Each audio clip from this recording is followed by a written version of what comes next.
श्रीमंत लोक कितीही मोठे फेल झाले तरी कधीच तुटत नाहीत. उलट त्या अपयशातून ते पुढचा मोठा विजय घडवतात. प्रश्न असा नाही की ते फेल होतात का, प्रश्न हा आहे की फेल झाल्यावर नेमकं करतात काय. ह्याच लपलेल्या सिक्रेटवर ही स्टोरी आधारलेली आहे. नुकताच एक मोठा प्रोजेक्ट फेल झाल्यानंतर रोहन ऑफिसच्या कोपऱ्यात शांत बसून स्वतःलाच दोष देत होता. बहुतेक माझ्यात काहीतरी कमी आहे.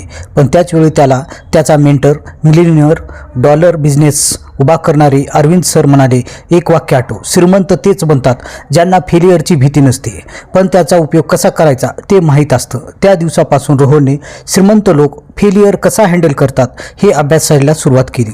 त्याला कळलं की श्रीमंत लोकांसाठी फेलियर म्हणजे शेवट नाही, तर पुढच्या लेवलसाठी लेसन असतं. ते त्याला फीडबॅक म्हणतात, पनिशमेंट नाही. तो पाहतो की श्रीमंत लोक फेल झाले तर स्वतःला दोष देत बसत नाहीत. ते पहिल्या क्षणी स्वतःला शांत करतात, परिस्थितीला थंड डोक्याने पाहतात, काय चुकलं ते पॉईंट बाय पॉईंट अनलाइज करतात आणि त्या चुका परत न होण्यासाठी सिस्टम तयार करतात. ते फेलियर कधीच इगोवर घेत नाहीत. उलट ते इगो बाजूला ठेवून रिअल नंबर्स, रिअल फीडबॅक आणि रिअल मिस्टेक यावर लक्ष देतात. त्यांना माहीत असतं की पैसा योजना मागतो, भावना नाही. म्हणून फेलियर आल्यावर त्यांचा पहिला प्रश्न असतो, ही चूक मला काय शिकवते. श्रीमंत लोक कधीही ब्लेम गेम करत नाहीत, ना लोकांना ना परिस्थितीला. ते प्रत्येक नुकसानीला इन्व्हेस्टमेंट इन लर्निंग समजतात.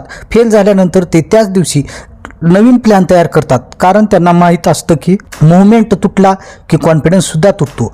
ते फेलियरच्या वेदनेला एनर्जीमध्ये कन्वर्ट करतात. ते दुखतात त्यालाच ते डायव्हर्ट बनवतात. ते स्वतःला सतत आठवण करून देतात की जगात असा एकही यशस्वी व्यक्ती नाही ज्याने फेलियरचा सामना केला नाही. फरक इतकाच आहे की श्रीमंत फेलियर आल्यावर पळत नाहीत, तर त्यांच्याकडे धावून जाऊन त्यातून शिकतात. ही माइंडसेट रोहनला समजली आणि त्याचं आयुष्य बदललं. तो फेल झाला की स्वतःला थांबवत नसे, तो प्लॅन बनवायचा, पण लक्ष नाही.